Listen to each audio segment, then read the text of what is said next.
Good evening and welcome to Capital News at 9:30. My name is Frank Morandi. First, the national news.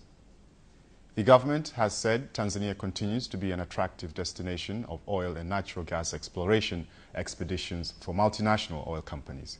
Here are the details. Speaking at a production sharing agreement signing ceremony today in Dar es Salaam, Energy and Minerals Minister William Geleja said the government will endeavor to encourage more investments in oil and natural gas as a means of developing a sustainable energy sector that will fend off any further power crisis. There are a number of companies inquiring to explore in the open acreages available in the country. The government is committed to continue promoting exploration of oil and gas in the country. This being one of the many objectives of our national energy policy, which aims at ensuring that the country taps a reliable supply of energy and energy services to all parts of the country at a least cost and with due regard to the environment.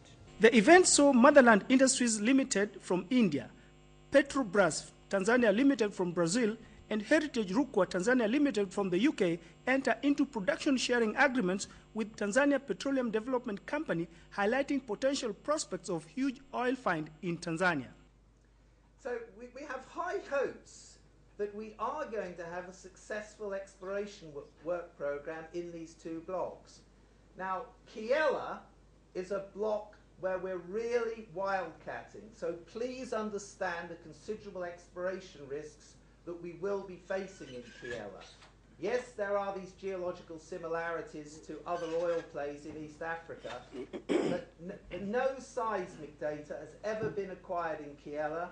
There's been no exploration work conducted in Kiela. Robert Cheng, Capital Television, Dar es Salaam. A nationwide strike announced by Medical Association of Tanzania, MAT, appears to have been ignored by doctors from government hospitals in Dar es Salaam and elsewhere in the country. Here's a report. In a random survey, both municipal hospitals and Muhimbili Referral Hospital were found operating as normal, with doctors attending patients as usual without any sign of a sit-in. Similar reports of doctors continuing with their work have also been reported in Bunda and Msoma in Mara region. MAT announced yesterday that medical doctors in public hospitals across the country have decided to down tools starting today to pressure the government to address long-standing issues facing the medical fraternity, particularly poor working conditions. President Jakaya Kikwete has held a meeting with the Director of Sub-Saharan African Division in the Cuban Ministry of Foreign Affairs, Alberto Velasco San Jose, during which they discussed outstanding relations between the two countries. Here are the details. President Kikwete paid tribute to historical relations between the two countries, under which, despite sanctions against Cuba since the 1960s, Havana has continued to extend moral and material support to Tanzania. On his part, the Cuban director informed the president on his country's economic reforms from state monopoly to free market economy, where the private sector has the opportunity to participate fully in the state economy. Meanwhile, President Kikwete has also met a delegation of Dubai consortium called Frontline Development Partners, which wants to invest in water, agriculture, sugar production, rail transport, and energy. Defense and security forces in Kigoma region have announced joint strategies to combat crime. It follows rampant crimes, including use of military weapons in armed robbery and infiltration of arms from neighboring countries. Here are more details.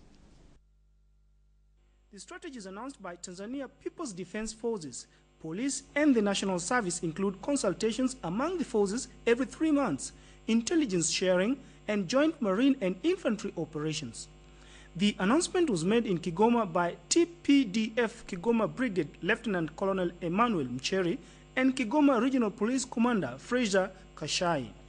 They also spoke on controlling infiltration of arms and criminals from neighboring countries, adding that if these strategies are fully implemented, armed robbery and other crimes will be reduced significantly in Kigoma region.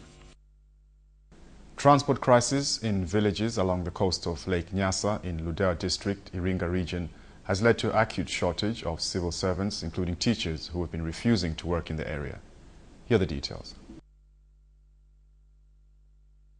Division Secretary of Lake Nyasa Coast in Ludewa district, Linus Malamba, says due to the transport crisis, many teachers have been leaving shortly after reporting to the working stations. However, tourists, on the other hand, are enchanted by outdated vessels which are used by locals along Lake Nyasa.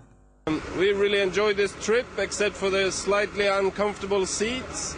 And it was very nice to see Lake Malawi, or Lake Nyasa, and nice swimming in the lake as well. And I don't think it has been any big difficulties. I also really enjoyed this trip, and and I also really enjoyed Tanzania as a country, and I really loved it. I don't know, maybe it's sometimes hard when people don't speak English, but I think it works out with body language and stuff.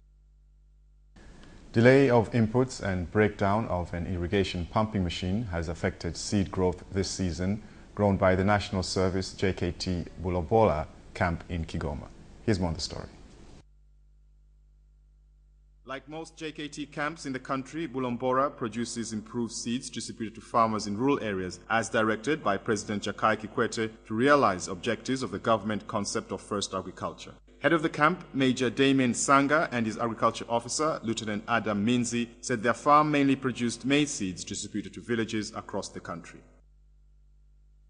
The Zanzibar Revolutionary Government plans to establish a bureau to prevent corruption and economic sabotage as part of strengthening efforts to combat graft in the Isles. Here are the details. Hadi Omar Heya, when presenting before Zanzibar House of Representatives an anti-corruption and economic sabotage bill, he said for many years the issue of corruption in Zanzibar has been dealt with the unit in the police, and that it was high time to have a special body to fight corruption and economic sabotage. Tigo, mobile phone and data service operator, has handed out prizes to winners of its ongoing promotion Zamu Yako Kushinda at a brief ceremony today in Dar es Salaam. Here are the details.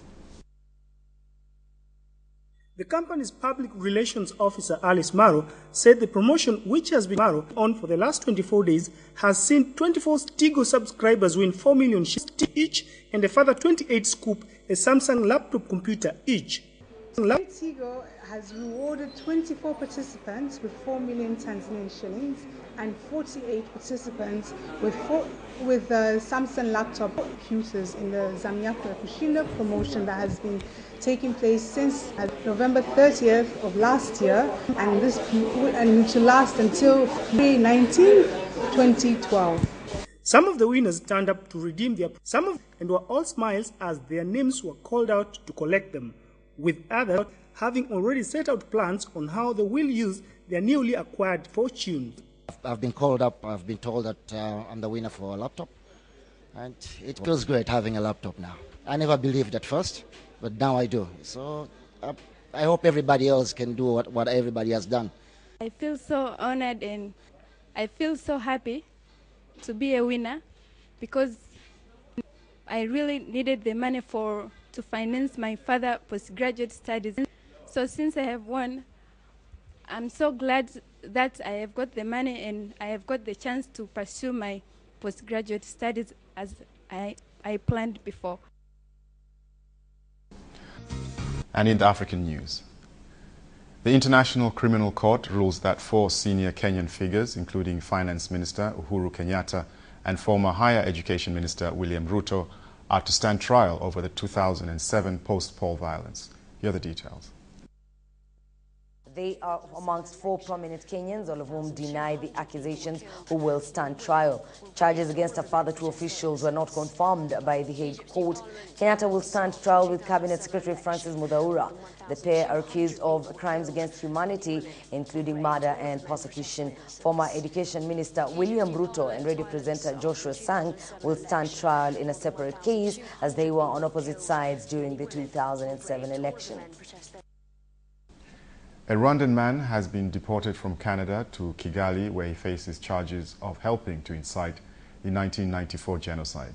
Leon Mugesera has been fighting deportation for 16 years, with a series of appeals even after the Canadian Supreme Court upheld the order in 2005.